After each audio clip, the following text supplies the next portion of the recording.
Bom dia, meus irmãos. Que a graça e a paz do Senhor Jesus esteja com todos. Para mais essa escola bíblica dominical. Também mandamos um abraço a todos que estão acompanhando ao vivo pela internet.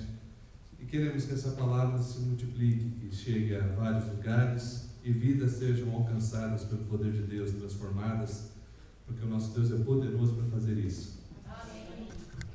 Pois bem, hoje nós vamos trabalhar a segunda carta do apóstolo Paulo aos Coríntios, especialmente o capítulo 3.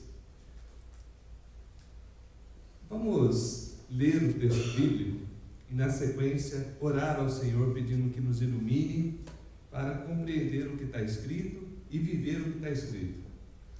Então, segunda carta do apóstolo Paulo aos Coríntios, capítulo 3. 2 Coríntios, capítulo 3. Nós vamos ler todo o capítulo, são 18 versículos.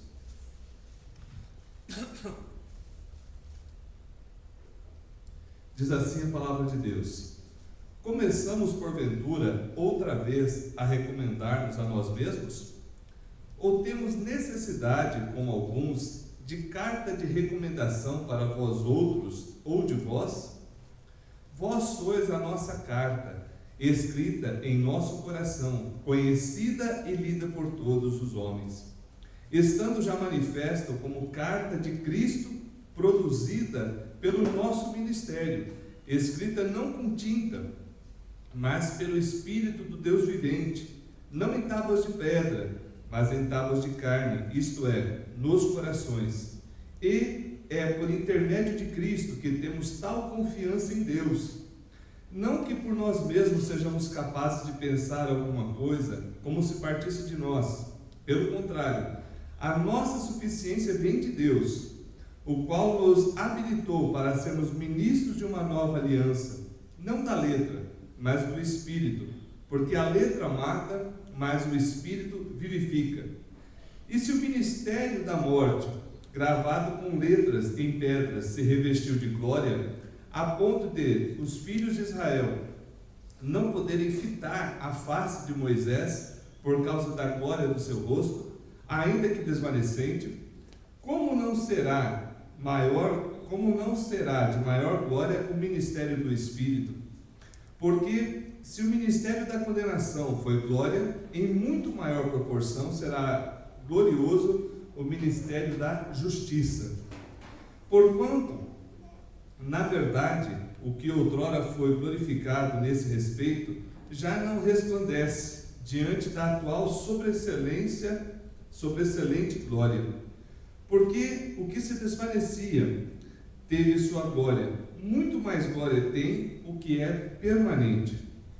Tendo, pois, tal esperança, servimos-nos de muita ousadia no falar. E não somos como Moisés, que punha o véu sobre a face para que os filhos de Israel não atentassem na terminação do que se desvanecia. Mas o sentido deles se voltaram, pois até o dia de hoje, quando faz a leitura da antiga aliança, o mesmo véu permanece, não lhe sendo revelado que em Cristo é removido. Mas até hoje, quando é lido Moisés, o véu está posto sobre o coração deles. Quando, porém, algum deles se converte ao Senhor, o véu lhe é retirado. Ora, o Senhor é o Espírito. E onde está o Espírito do Senhor, aí há liberdade. E todos nós, com o rosto desvendados, contemplando, como por espelho, a glória do Senhor, somos transformados de glória em glória na sua própria imagem, como pelo Senhor, o Espírito. Oremos. Ó Deus, esse texto bíblico foi lido, nós queremos pensar, meditar nele, e pedimos a iluminação do Teu Espírito. Ajude-me, Deus, a transmitir a Tua vontade, e que Teus filhos e filhas, aqueles a quem o Senhor ama, que está ouvindo e prestando atenção, que o Senhor traga, Deus, iluminação do Teu Espírito. Também afaste, Deus, toda a distração, tudo aquilo que atrapalha a retenção da palavra e a vivência. Em nome de Jesus. Amém. O que estava acontecendo aqui? um fato que começou a ser questionado naquela época. Esse Paulo, será que o ministério dele é apostólico mesmo? Nós já vimos isso em outras lições aqui. Começaram a falar, mas vem cá, esse Paulo não perseguia a igreja? Como é que agora ele está pregando Jesus? Havia também na igreja de Corinto, dá a entender pelo texto, de que alguns vinham com carta de recomendação de homens. Por exemplo, 2, 3 recomendava fulano, então chegava lá para ele ter algum destaque. E aí começaram a questionar, mas e Paulo? Qual a carta de recomendação que ele tem? Então percebam que estava sendo atacado não a pessoa do apóstolo Paulo, mas estava sendo atacado o ministério que Deus havia lhe confiado. E por causa desses ataques, o apóstolo Paulo decidiu escrever também a esse respeito, mostrando para eles que tipo de ministério, que tipo de apostolado ele estava exercendo. Um dos destaques que ele coloca é que a verdade estava escrita no coração, de que ele não estava precisando de carta de recomendação de ninguém, porque a carta de recomendação maior que existia na igreja de Corinto eram os crentes. Eram os crentes que, através do ministério de Paulo, ouviram a palavra de Deus, se converteram a nosso Senhor Jesus Cristo e estão seguindo o ensino de Cristo, ou deveriam estar seguindo o ensino de Cristo. Mas por quê? As evidências desse ministério apostólico, ele diz que é a verdade escrita no coração. Primeiro, que ela é a mais legível mensagem de Deus. Irmãos, o quão profundo é isso? Nós pensarmos de que a palavra de Deus em você e vivida por você é a evidência do poder de Deus manifesto. A verdade escrita no coração é aquela que vai poder ser lida pelos outros, porque eu estou ouvindo e vivendo. Então o apóstolo começa a colocar isso e fala, olha, não preciso de carta de recomendação. Vós sois a nossa carta, escrita em vosso coração, conhecida e lida por todos. O quanto é importante entender esse aspecto na palavra de Deus. O que é mais importante? Eu chegar aqui com uma carteira de ministro, falando, olha, eu sou pastor presbiteriano, e vocês me respeitem, ou eu ter uma vida com Deus que leve a merecer esse respeito? Não basta uma carteirada, irmãos. Não basta uma carta de recomendação. É a vida que vai transparecer aquilo ou não. Então Paulo começa a falar sobre essa mensagem, essa verdade escrita, e que é legível a todos, que é a vida que eles estavam tendo. Segundo, ele coloca que essa é a mais duradoura mensagem de Deus. Quanto dura uma carta de recomendação escrita em um papel? Se você guardar bem guardadinho, 20 anos, 30 anos, 40. Só que se você guardar tanto, talvez você nem lembre que ela existe. Se você ficar manuseando todo dia, ela vai se estragar mais rápido. A mensagem escrita no coração não. Ela é produzida vida, ela vai produzir vida e vida eterna. Por isso que essa mensagem escrita em vosso coração, ela é a mais duradoura carta de recomendação que o apóstolo Paulo poderia apresentar. A carta de Deus escrita em seu coração é para hoje e para a eternidade. Por isso esse aspecto é muito importante dele ressaltar. Ele estava falando sobre isso. Olha, o que foi escrito de vocês é a mais legível, é a mais duradoura, mas também é a mais convincente. Eu fico imaginando, por exemplo, aquele lunático que diz lá no texto de Marcos, que vivia no meio dos sepulcros, doido. Às vezes lançava-se na água, às vezes lançava no fogo. Era dominado por demônios. E ele era conhecido como alguém muito estranho. De repente, lúcido, vestido, são, falando de Deus. E aí? Convence ou não? pastor, mas tem alguns que não acreditam. Eu sei, tem alguns que não acreditam. Mas aqueles que viam o estado dele antes e viram o estado dele depois, são obrigados a falar, alguma coisa aconteceu. Naquela época os recursos médicos eram precários. E havia a evidência, o testemunho de várias vidas, de que Deus, o soberano Deus, havia, de fato, verdadeiramente, manifestado o poder dele ali, libertando aquela vida. Então essa mensagem que vai convencer. Que mensagem? Não é tanto a que sai dos meus lábios, mas a que eu vivo, e que reflete também os meus lábios, mas que é vivenciada. A verdade escrita no coração, ela é também uma das mensagens mais profundas. Por que é profunda? Segundo diz a palavra de Deus, que essa mesma palavra, ela é apta para discernir os propósitos e pensamentos do ser humano, lá no seu íntimo. Ela revela o nosso pecado e revela o recurso que temos para ter uma transformação, Jesus Cristo. Por isso que a mensagem que falamos chega aos ouvidos, mas Deus age por dentro. Deus transforma o interior. Quantos e quantos que são alvos, que são alcançados pela palavra falada, mas às vezes não é produzido lá no coração. Mas Deus não, o Senhor Jesus Cristo não. E o apóstolo Paulo está falando, essa verdade foi escrita dentro de vocês, e é a mais profunda mensagem de Deus. Mais adiante nós vamos estudar, ainda hoje, a respeito da nova aliança. O quanto é importante que o cristão verdadeiro, o cristão bíblico, entenda a nova aliança. Porque se ele não entender a nova aliança, ele vai começar a fazer uma mistura de antiga e nova. E o que é pior, vai começar a desprezar a graça e a misericórdia de Deus.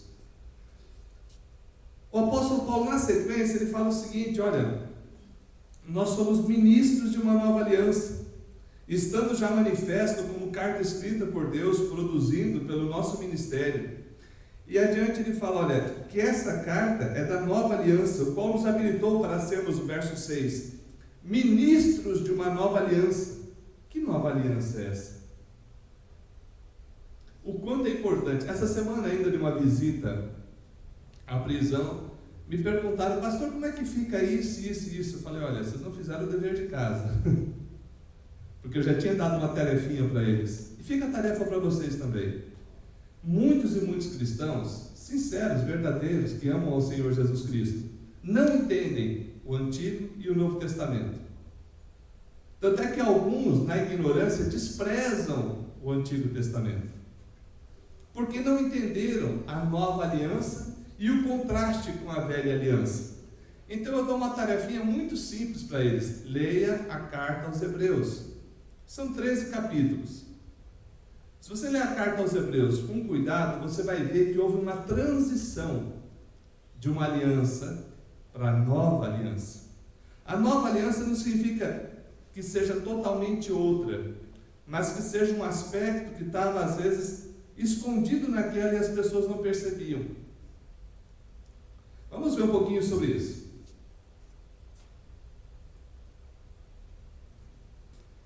Ministro da nova aliança, diz Paulo.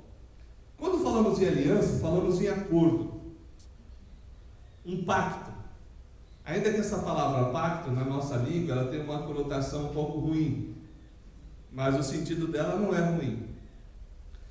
Só que geralmente quando falamos de aliança, pacto, acordo, pressupõe duas pessoas fazendo um acordo. Olha, eu concordo com isso, você concorda com isso?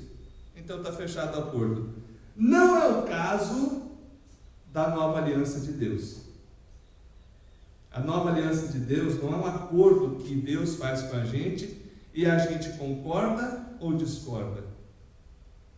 Ele soberanamente estabeleceu essa aliança da parte dele com o seu povo. Por quê? Morto não tem como fazer acordo. A Bíblia diz que estávamos mortos em nossos delitos e pecados, que por natureza éramos filhos da ira, que não amávamos a Deus e não buscávamos a Deus, exceto exceto nas situações de dificuldade, como muitos de nós anteriormente clamávamos: ó Deus, me ajuda. Passou a situação de dificuldade, não estava nem aí com Deus. Não era isso? Não estou falando a você, mas pelo menos eu fiz muito isso, e outros que eu já ouvi falar também fizeram. Momento difícil, corria para Deus. Passou um momento difícil, vai curtir a vida. Essa aliança, ela tem um aspecto formidável. Deus decidiu remir o seu povo. Vamos pegar, por exemplo, alguns aspectos da antiga aliança. Quem decidiu fazer o homem? E o homem falou assim: não quero que o Senhor me faça. Então Deus decidiu criar. Na época de Noé, Deus decidiu destruir aquela geração. Por quê? O pecado deles, as abominações que eles praticavam, havia chegado até o céu. Deus mandou o dilúvio. E Deus decidiu salvar quem? Noé e sua família. Aí Noé falou: não, Deus, não quero ser salvo não, eu gosto de correr afogado. Afogado é melhor. Só que se vocês lembrarem, segundo o texto bíblico, não havia chovido sobre a face da terra. Nem saber direito o que era chuva sabiam. Enquanto Noé anunciava que iria vir o dilúvio, o que o pessoal falou? Está doido. Vai cair água do céu. Do rio já está difícil a gente achar, tem que procurar nos rios. E quando você vai cair? Muita água. Tudo vai virar rio? Você está louco, Noé. Mas Noé, aceitando a aliança de Deus, que Deus havia feito de salvar ele e a sua casa, obedeceu a Deus fazendo a arca, e ali foi salvo ele e toda a sua casa, simbolizando a nova aliança que viria. Simbolizando. Pois bem, vejamos. A antiga aliança, nós costumamos falar que é o Monte Sinai. Por que no Monte Sinai? Foi onde Moisés recebeu as tábuas da lei, ou as pedras da lei. Essa antiga aliança era composta por vários preceitos que, se obedecessem plenamente, o homem viveria. Repito, plenamente. Qual que era a dúvida que eles tinham lá na prisão? Pastor, como é que fica isso aqui de guarda, não guarda? Eu falei: filho, se você conseguir guardar 100%, você não precisa nem de Jesus. Você vai para o céu direto, de prima. Mas 100%, a vida inteira. Não é 99,9%. Você pegar todos os mandamentos de Deus, sem exceção, e cumprir todos, sem exceção, todo dia, todo o tempo, até o fim da sua vida. Essa era a lei do Sinai. Por isso era uma lei que apontava para a morte, apontava para o pecado, apontava para a graça de Deus, que perdoava através de um sacrifício outro, e não o seu. Como que era o perdão de pecados no Antigo Testamento? Você trazia um animal, conforme a lei havia estabelecido, para o sacrifício. Então, o pecado que você havia praticado era lançado sobre aquele que não havia praticado. Porque a lei diz: sem derramamento de sangue não há remissão de pecados. Bom, mas essa aliança do Sinai, ela foi sobreposta com uma nova aliança, que é a nova aliança que a gente chama do Monte Sião, onde o Cordeiro de Deus que tira o pecado do mundo foi sacrificado, ou Jerusalém. Então percebam que essa nova aliança, quando você vai ler Hebreus, fala que ela é superior. Não superior no sentido de mais importante, mas revelando a nós uma nova dimensão que Deus quer que eu e você venhamos a entender. Vamos pensar um pouquinho sobre ela. Qual que é a essência dessa nova aliança? Primeiro, na antiga aliança, eu tinha que me esforçar, e por mais que me esforçasse, não dava. Por exemplo, qual de vocês aqui agrada 100% a Deus, obedecendo 100% do que Ele manda, todo o tempo, a vida toda? Essa é a lei da antiga aliança. Porque pela antiga aliança, pelo velho, você teria que cumprir tudo, não só 99,9. Se você fala, pastor, mas eu errei só uma coisinha, condenado. Logo, a essência dessa nova aliança não é uma autoajuda, ainda que esteja na moda isso. Deixa eu me ajudar, deixa eu ter pensamentos positivos, deixa eu desenvolver uma atitude positiva. Não estou falando que isso está errado, mas estou falando que isso é precário, isso não é capaz de solucionar o teu problema chamado pecado. Para solucionar o teu problema chamado pecado, teve que ter a nova aliança. Essa nova aliança é uma divina ajuda, não é uma autoajuda. Você não consegue fazer por você. Outro dia até a gente meditando sobre isso, conversamos a esse respeito o seguinte: pastor, mas eu consigo ter uma vida reta. Falei, então você não precisa de Jesus. Jesus veio exatamente porque você não consegue.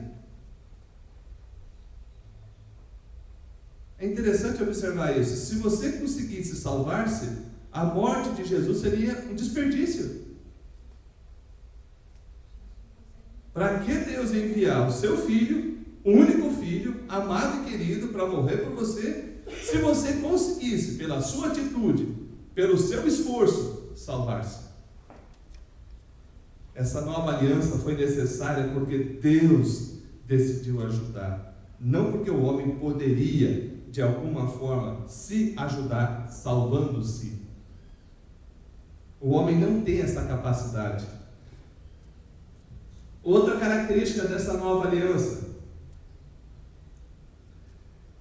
essa compreensão do fruto de muito estudo. Por exemplo, o apóstolo Paulo, quanto tempo ele levou para entender a nova aliança? As pessoas acham o seguinte, que o apóstolo Paulo converteu, já pegou o título de apóstolo na mão assim, pôs uma plaquinha e foi de cidade em cidade. Errado, irmãos. Deixa marcado 2 Coríntios aí. Vamos lá para Gálatas.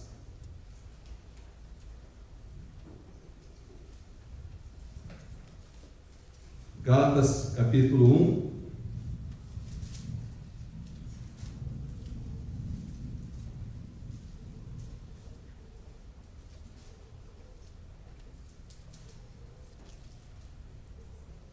A maioria dos estudiosos das cartas paulinas acredita que a carta aos Gálatas foi uma das primeiras a serem escritas pelo apóstolo.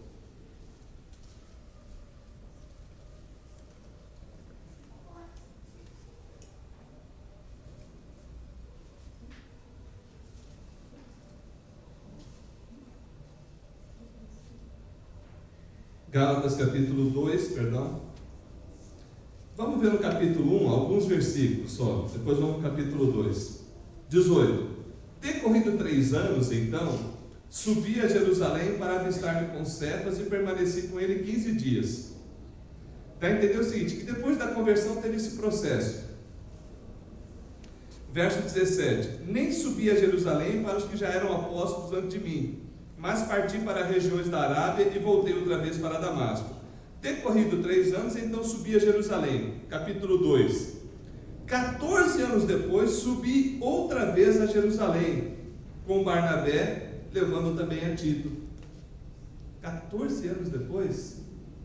E a gente acha que foi assim, um seminário de 2 dias. Semináriozinho básico de 14 anos ele fez. O que significa isso? Entender essa nova aliança é fruto de meditação na palavra de Deus. E foi o que Paulo fez. Lembra que Paulo era um fariseu, extremamente zeloso no cumprimento da antiga aliança, da lei. Será que agora, aquele que era o fariseu, que tinha que ser a lei e pronto, como é que ele vem falando da graça e de uma nova aliança? Porque ele foi estudar e percebendo isso, esse é o nosso entendimento, e percebendo isso começou a anunciar. Quais seriam então os contrastes entre a nova aliança e a antiga? Vejamos. A antiga tábuas de pedra, a nova, tábuas de carne. O que ele quer dizer com isso? É lógico que aqui o sentido, ele tem o seu lado literal e tem também o lado figurado. A antiga aliança foi dada em tábuas de pedra, no Monte Sinai, para Moisés. Lembram disso? Não lembrar, a gente explica. Deus resolveu tirar o povo do Egito e levou-os até um determinado lugar. E ali Deus decidiu dar um regulamento, normas para que eles vivessem. E mandou que Moisés subisse num monte chamado Sinai. E falou: olha, o povo não, o povo fica lá embaixo. Se alguém encostasse nesse monte, morria. Se algum animal tentasse entrar, morria. E Moisés, lá nessa monte, viu a sarça ardendo, que é o símbolo da nossa igreja, uma sarça ardente. Onde a sarça ardia e não se consumia. Tinha fogo e não acabava. E ali Deus deu as tábuas da lei para ele, ou essas pedras. Então essa primeira lei foi gravada em tábuas de pedra. Aqui na segunda ele faz o contraste. Volta lá para 2 Coríntios.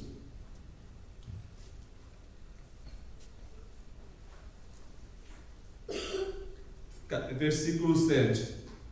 E se o ministério da morte, gravado em letras, com letras em pedras, se revestiu de glória? Letras em pedras, ministério da morte, antiga aliança. No verso 6 ele fala: o qual nos habilitou para sermos ministros de uma nova aliança, não da letra, mas do Espírito, porque a letra mata e o Espírito vivifica. Já já a gente vai explicar esse versículo. Então o primeiro contraste que ele faz: olha, a antiga aliança foi gravada numa pedra. Essa nova aliança é o cumprimento da profecia de Jeremias e da profecia de Ezequiel, que diz: eu lhes imprimirei na mente a minha lei, gravarei no seu coração a minha vontade. É interessante que hoje, você tendo ou não tendo uma Bíblia, você tem o testemunho da vontade de Deus em tua vida. Vamos supor, se você não tiver uma Bíblia, você sabe o que Deus quer? Sabe? O Espírito Santo fala contigo.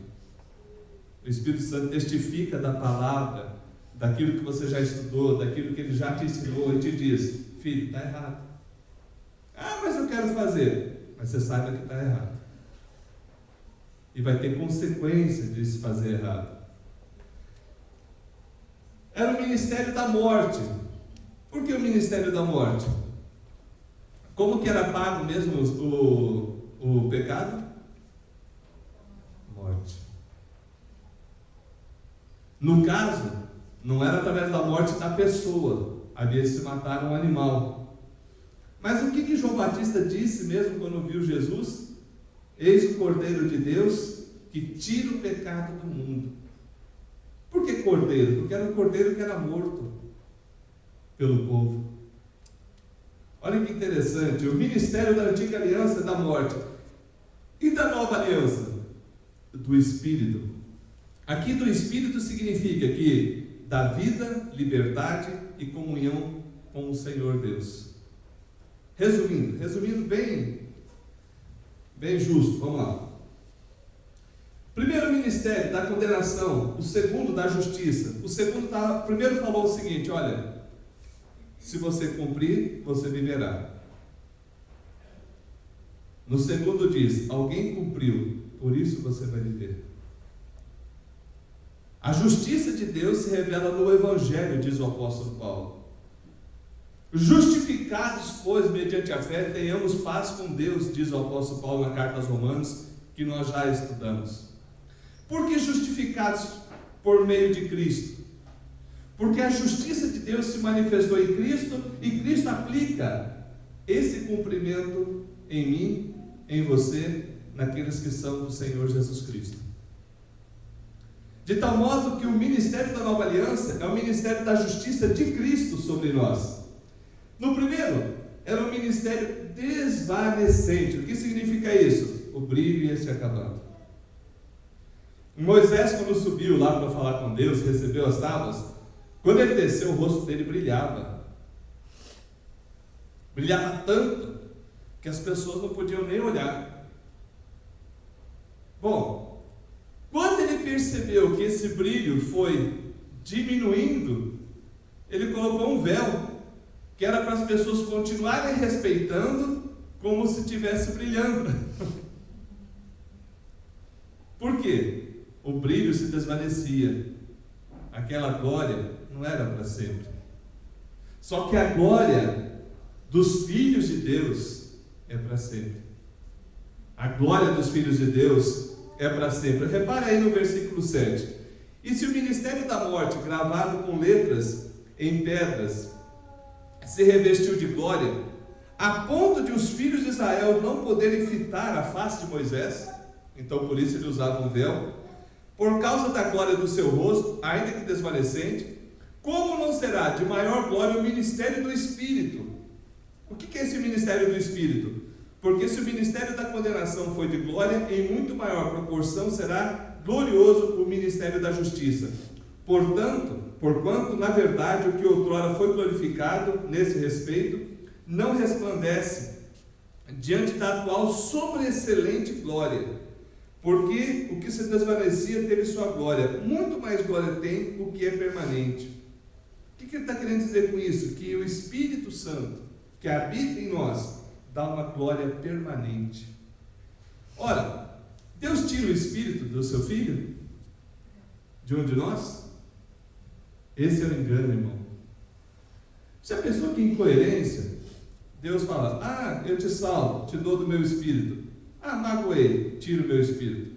Voltei a gostar, toma o meu Espírito. Fiquei chateadinho, tiro o Espírito. Que Deus é esse? Esse não é o Deus da Bíblia. O Deus da Bíblia fala aquele que vai te selar. Selar significa, é uma garantia até que venha. Super bonder, super bonder. É assim, é como você fala assim, toma, Emanuele. Eu não quero. Não tem esse negócio de não querer. Eu vou tirar. Não dá para tirar. Ninguém anula o selo de Deus. Porque Deus mesmo não se anula.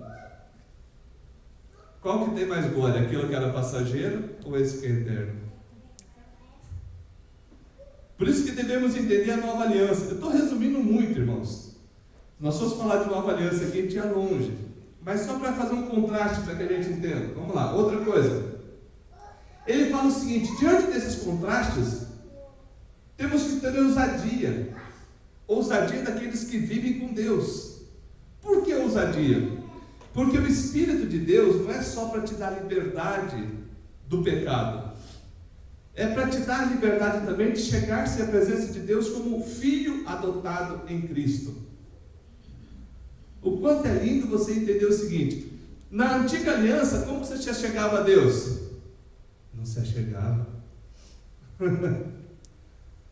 Você tinha que ir até o sacerdote, para o sacerdote pegar o que você queria apresentar e levar para Deus. Na nova aliança, temos livre acesso. Aleluia. Na nova aliança, você se achega à presença de Deus por meio do Filho, Jesus Cristo. E o Pai te recebe porque Ele te fez filho em Cristo. A palavra de Deus diz, mas a todos quanto receberam, que é receber? Receber a Jesus como seu Senhor e Salvador. Deu-lhes o poder de serem feitos filhos de Deus, a saber, os que creem no seu nome, que não nasceram da carne nem do sangue, mas do Espírito. Ou seja, o Espírito te dá agora não só a liberdade do pecado e da morte, mas a liberdade de chegar à presença de Deus e apresentar você mesmo as ações de graças, os louvores, a intercessão, apresentar ao Senhor a tua causa e a causa de outros. Por isso que fala que é um reino de sacerdotes. E por isso que existe a doutrina reformada do sacerdócio universal dos crentes. De que agora em Cristo, cada um é um sacerdote. Em que sentido? De apresentar a Deus ações de graças e intercessão. De poder chegar na presença de Deus. Ousadia daqueles que vivem a nova aliança, vencendo as máscaras, os véus. Vamos falar uma coisa simples aqui. Qual que é o jeito de crente? Que essa é uma discussão muito moderna. Não, para ser crente tem que ser assim. Terno e gravata, cabelo comprido. Isso é que ser crente. Essa é a casca. Essa é a casca de alguns. Se ele entende que para ser crente tem que ser desse jeito, respeito. Mas adianta terno e gravata e língua comprida? Adianta terno e gravata e adultério? Adianta cabelão até a cintura e a língua relando no chão? Palavra de maldição, palavra de xingamento dentro de casa. Então percebam que o que Deus está falando aqui, olha, que o homem, a mulher cristã, não é o que é o exterior. O exterior é importante para não gerar mau testemunho. É lógico que também não vai sair com roupa indecente, com atitudes erradas, falando, eu tenho liberdade, como alguns querem dizer isso. Eu já vi alguns querendo dizer, eu sou livre em Cristo, posso fazer o que eu quiser. Você é livre para ser escravo, meu irmão. Você não é livre para ser teu. Porque se você diz que é livre em Cristo, então agora você é escravo de Cristo. Você já entendeu o que significa Jesus é o Senhor? A palavra Senhor lá significa meu dono. Ele manda, eu obedeço. Eu fui comprado, então eu vivo para Ele. Aqueles que dizem que pode fazer o que quiserem, até contra a palavra, não tem Jesus como Senhor. Tem o diabo como seu Senhor. Adiante. Por que vencer nas máscaras? Moisés tinha que pôr um véu. Nós não precisamos pôr esse véu. O véu ali significa várias coisas. O legalismo. Irmãos, é duro essa realidade. Nós devemos obedecer à lei de Deus? Sim. O preceito moral de Deus. Você vai conseguir obedecer à lei de Deus? Você vai tentar. Mas possivelmente você não vai conseguir em alguns aspectos. Eu não sei você, mas eu já tentei várias vezes. Peraí, vou ter uma vida correta. Correta. Aí você vai ler a Bíblia e fala, poxa, isso aqui eu não estou vivendo. E a Bíblia diz, você não está vivendo? Morte. Então o legalismo, seja sobre você, sobre os outros, é da antiga aliança. É daqueles que não entenderam a graça e a misericórdia de Deus. Porque hoje nós somos da honestidade. O que é? Senhor, ajuda-me na minha falta de fé.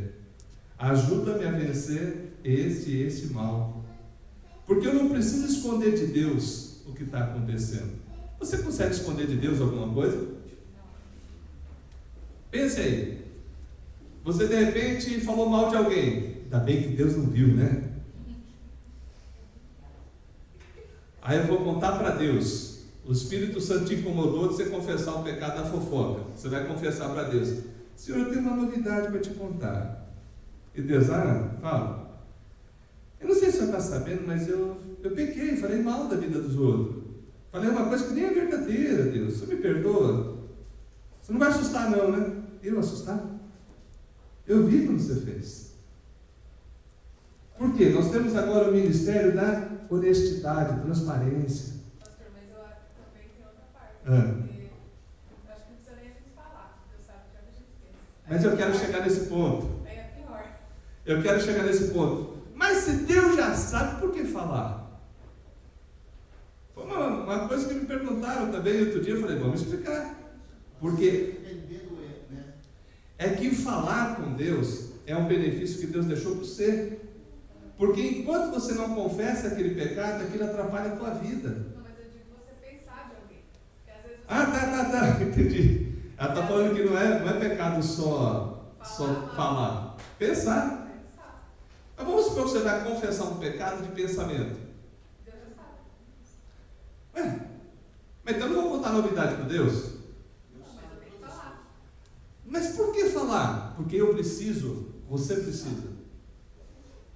Quando eu chego e confesso para Deus, o que eu estou querendo dizer? Deus, o Senhor está certo, eu estou errado, eu preciso do Senhor. Eu preciso de ajuda nessa área. Eu tenho um exemplo aqui, a gente podia dar outros exemplos, irmãos. Do olhar invejoso. pastor comprou carro novo, está roubando. Ninguém vê o carnezinho que ele tem na mão, né? Só vê o carro novo. Queridos, então percebe? Olhar invejoso, a malícia no falar. Então você vai chegar para Deus e confessar, falar: Senhor, me perdoa. Eu sei que o Senhor sabe o que eu fiz, mas eu preciso do teu perdão e da tua ajuda para não fazer de novo. Então o ministério agora da honestidade, da filantropia. Isso aqui é interessante, isso aqui. Eu faço bem. Eu ajudo na igreja, dou cesta básica para os outros. Quem precisar de mim eu levo para o hospital. Não falo mal de ninguém. Deus fez um grande negócio me salvando. Porque o céu precisava de mim. Imagina aquele céu de Deus sem eu. Humilde, né? O que está mostrando, irmãos? É a pessoa confiar nos seus atos de justiça para ter a comunhão. Quando na verdade, o que aqui está mostrando? Quando a gente fala de duplicidade, significa que precisamos de Deus. Precisamos de buscar esse Deus. Cumplicidade, duplicidade com Deus, andar com o Senhor. Vamos adiante. O que estava acontecendo com aquilo? A cegueira dos que vivem na velha aliança. Olha lá o verso 14. Mas o sentido deles se embotaram, pois até o dia de hoje, quando fazem a leitura da antiga aliança, o mesmo véu permanece, não lhe sendo revelado que em Cristo é removido. O que era um véu literal, um pano, agora o apóstolo Paulo coloca no sentido figurado, que é tampar as vendas espirituais, colocar vendas espirituais de modo que eles não entendem. Irmãos, a cegueira de visão é horrível. A cegueira espiritual é tragédia. Porque é aqueles que pensam que veem, mas estão cegos.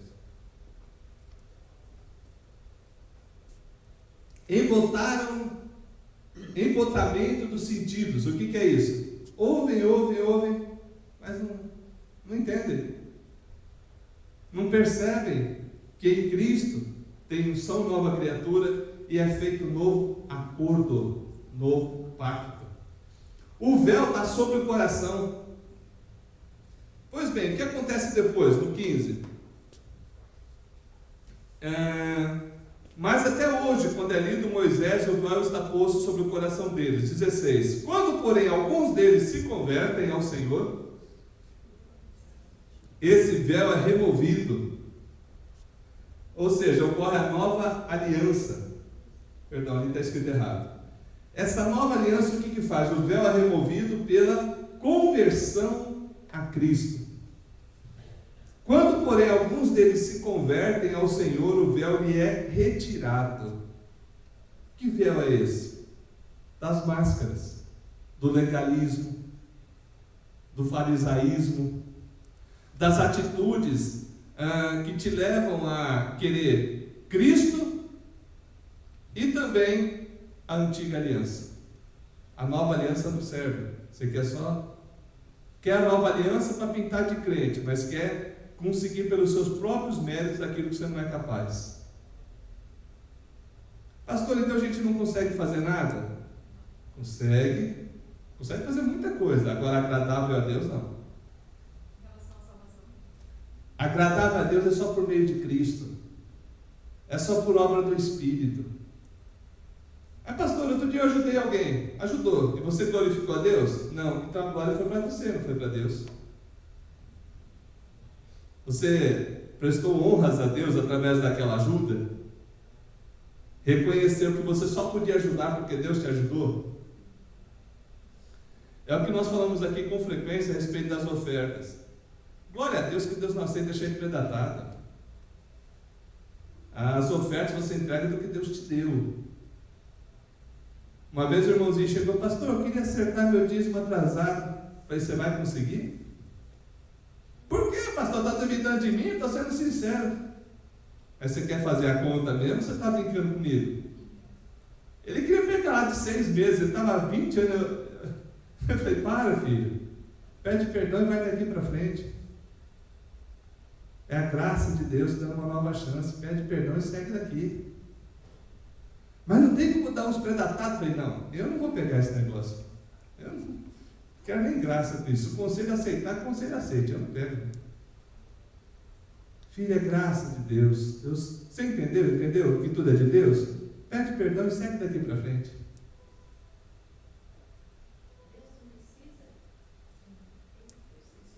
Deus não precisa de mim, mas eu preciso dele. Deus está assim, me dá uma esmolinha na minha igrejinha. Não, Ele é o Deus do ouro e da prata. Ele é o Deus que ajuda aqueles que ajudam e ajuda aqueles que não ajudam.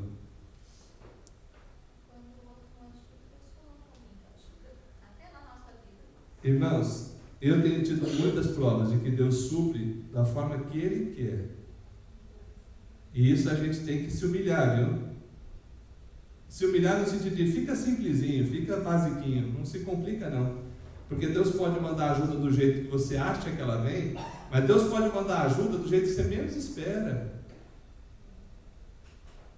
Por onde às vezes você fala, não, daí não, Deus, daí eu não recebo. Deus fez corvo ficar vegetariano. Corvo levou carne para Elias. Não sei se você sabe, corvo come carne. Você entendeu? Ele passou uma fome danada, mas levou a carninha lá para Elias. Leão vegetariano. Daniel na cova dos leões, lá leão. Essa carne de filho de Deus aí vai dar problema, vai dar diarreia em mim, não vou querer não. Essa aí Deus falou que não é para pegar. Deixa eu dormir aqui. Aí Daniel fofou o leão assim, fez de travesseiro. Falou, Leão, eu vou dar uma descansadinha no você aqui, fica de boa aí, já vem comida. Aí o rei falou, Daniel, será que porventura o teu Deus te livrou? Livrou, tá. Aí no que jogou o pessoal que tinha jogado ele, rapidinho o Leão falou, vai agora. Vamos tirar o atraso. Nosso Deus era tremendo, irmãos. A conversão a Cristo, ela traz essa diferença. A liberdade é alcançada. Ora, o Espírito, o Senhor é o Espírito. E onde há o Espírito do Senhor, aí é liberdade. Quanta gente pegando esse versículo para falar besteira. Vamos pensar nesse versículo aqui. O que é essa liberdade aqui? Liberdade da condenação, da lei, da morte, da antiga aliança. Liberdade das cadeias que te prendiam. Liberdade para ser um filho de Deus. Mas não é liberdade para fazer qualquer coisa que tenha na tua cabeça. Eu já vi jovens até falando, pai, pastor, onde tem o Espírito de Deus tem liberdade. Eu quero curtir a Deus assim, mas na boa, não vem com essa pregação não, quero só louvorzão. E de preferência louvorzão que não me incomode, porque os louvor que me incomoda eu não quero não. Então percebe, onde há o Espírito de Deus é a liberdade para viver para Deus. E você vai ter uma vida feliz, mesmo em meio a dificuldades. Deus não falou que você não ia ter dificuldade. É que a presença dele vai te fazer a diferença. A liberdade é alcançada pelo Espírito Santo. E essa liberdade é a comunhão com Deus, esse livre acesso a Deus que você tem para se relacionar com Ele como teu único Deus. É interessante que Deus é o meu Deus e é o Deus da Hebe. E vou te contar uma outra novidade, tá? Não sei se você já sabia dessa. Nunca está ocupado. Eu já ouvi uns crentes falando, vou orar de madrugada que tem menos gente. Ah, Senhor, é que de madrugada a fila é menor. Filho, não tem fila não. Ele tem uma multiconexão infinita. Todo mundo que quiser conectar, é na hora, está conectado. Quer conversar? Pode conversar. Ele consegue ouvir nós todos juntos, falando ao mesmo tempo, responder a todos ao mesmo tempo. Extremamente correto no que ele vai falar. Se você quiser orar de madrugada porque é mais sossegado, porque é mais tranquilo, porque você acha melhor, então ore. Mas não é porque na madrugada tem menos gente que Deus vai te ouvir. Você não sabe, do outro lado do mundo é dia. Lá o pessoal está comendo queijo já na oração. Queridos, alguns costumes de crente têm ficado como se fosse doutrina, então toma cuidado com isso. Pois bem, a transformação nossa, 18. E todos nós, com o rosto desvendados, contemplando como por espelho a glória do Senhor, somos transformados. O que essa palavra transformado significa numa linguagem simples para nós? A cada dia estamos sendo aperfeiçoados em Cristo Jesus. De glória em glória, na sua própria imagem, como pelo Senhor, o Espírito. O que isso diz aqui para nós? Que Deus quer fazer uma obra em cada um. E Ele está fazendo essa obra. Então, ao invés de você espernear, se sujeite. Em vez de ficar birrando, vai para Deus. Eu já vi irmão que birra. Deus fala e ele sai bravo com o pastor. Não é bravo com Deus, filho. Não é bravo com o pastor, não. E é sério, o irmãozinho corta até volta. Ele está ali, ele corta a volta e vai embora bravo. Porque foi lida a palavra, e a palavra falou com ele, mas ele não quer saber da palavra, ele quer ficar com o que ele quer. Ponto. E isso é triste, porque Deus quer te transformar. Deus quer abençoar você. Irmãos, as promessas de Deus em Cristo têm o sim. E essas promessas são coisas lindas e maravilhosas para a tua vida, para a minha vida. Essa nova aliança é da parte de Deus. Uma vez eu preguei numa igreja, eu falei, meu Deus, que coisa linda. O melhor do céu o Senhor mandou. O melhor do céu. Deus podia mandar anjo para morrer por nós? Podia. No Antigo Testamento, alguns anjos tomaram forma humana. Deus podia ter mandado outro meio, poderia, mas no seu projeto de salvação, Ele falou, vou mandar o Filho, porque é a prova de que eu amo. O melhor do céu veio por você. Jesus Cristo é o melhor do céu por tua vida. Ele não pecou, mas se tornou pecado e assumiu o pecado por nós e morreu por nós. Deus está falando, eu te amo desse tanto e mostro. E você? Tem um hino do nosso cenário que diz, morri na cruz por ti, que fazes tu por mim? Não é que eu faço para ganhar a salvação, eu faço em gratidão porque sou salvo.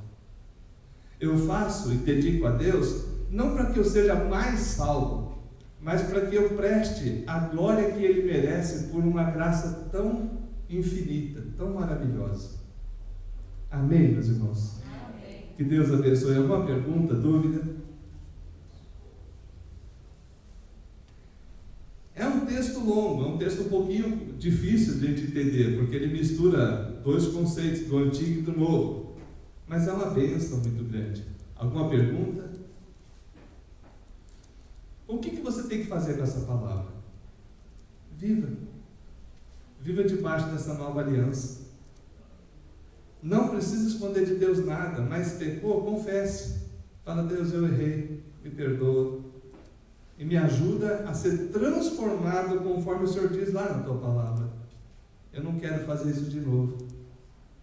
Eu quero, em gratidão a tudo que o Senhor fez por mim, te servir e te honrar. Se você errar 1000 vezes, aí você está brincando com Deus, né? Não sei. Se 1000 vezes errar e 1000 vezes sinceramente você pedir perdão, Deus vai te perdoar. Só você e Deus sabe se você está brincando. Mas uma coisa eu sei, que a graça de Deus é suficiente para te perdoar todas as vezes que você buscar pedindo perdão. Talvez as consequências fiquem, mas o perdão você pode ter certeza que você vai ter, porque é promessa dele. Vamos supor que você queira ter mais comunhão com Deus. A pessoa fala, pastor, eu estou fraco, carinha da Angola, estou fraco. Pastor, como é que eu faço para vencer isso? Buscar-me-eis e me achareis, quando buscardes em todo o vosso coração. Todo que busca encontra, todo que pede recebe. Desenvolva uma vida de comunhão com Deus, de oração, de leitura, meditação. A maioria de nós, irmãos, não vou falar da tua vida não, vou falar da minha. eu não acho que eu tenho a comunhão com Deus que eu gostaria. Talvez eu tenha bastante, mas não tanto quanto eu preciso. Porque de Deus você sempre pode pedir mais, sempre pode ter mais. Ah, pastor, mas você? Eu não posso me comparar a ninguém, eu tenho que olhar eu e o que eu preciso. E eu reconheço que eu preciso mais de Deus todo dia. E que se a minha vida espiritual não está melhor, a culpa é só minha, a culpa não é de Deus. Deus não é culpado da nossa vida estar fraca. Busque e você vai ver a glória do Senhor cada vez mais visível em tua vida. Que Deus nos abençoe. Vamos orar encerrando. Nosso Deus, te agradecemos porque o Senhor nos gravou no coração a tua palavra e nos deu do teu Espírito. E a gente agradece porque tudo isso não é fruto do nosso merecimento. Tudo que Jesus conquistou na cruz foi um altíssimo preço. Tudo que Ele fez por nós é prova de teu amor. E nós somente desfrutamos desses benefícios, sabendo de que nada podemos dar por tão grande obra por nós.